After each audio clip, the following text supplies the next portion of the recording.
fa raha tsisy vahaolana mikasika ny paikady ara-stratégique eto Antananarivo dia efa famonotena ho an'ny tanàna Antananarivo ny zava-misy amin'izao fotoana izao.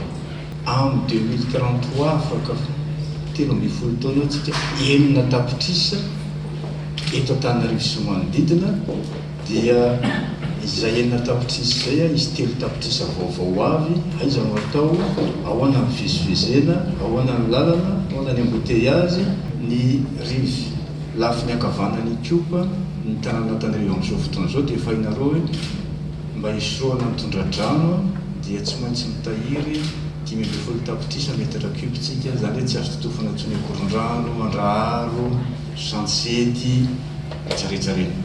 Voakasika atao anatin'io zany dia izay ataontsika hoe tompo-tanimbary, ny mpampiasa tanimbary, ireo trano madinidinika manaraka ny didy dia efa voaraisin'ny fanjakana tanana amin'ny fanonerana.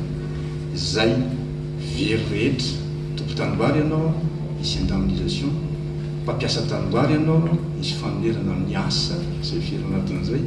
Mipetraka eo ianao na misy titre na tsisy titre, tsy jerevana intsony hoe nananana titre ianao na tsisy, nananana permis de construire ianao na tsisy, fa dia raisina avokoa ny fanonerana mitosiva ao anatiny. Rehefa misy asa fonina mandritry ny fanotofana dia mena laram-pamehana ireo olona izay ao anatiny voakasika ao anatin'izany. Ny tombontsoan'ny rehetra no jerevana. Tsy maintsy misy foana ny olona izay voakasika amin'ny tetikasa fanana foto-drafitrasa eto Antananarivo.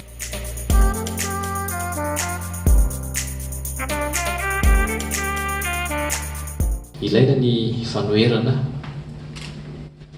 fa saingy kosa ny manohitra botolo angamba tsy mety ka sanatria hoe satria tetikasan'ny hanina io dia tsy metimety aminay dia toerinay na hoanina tsy hoany.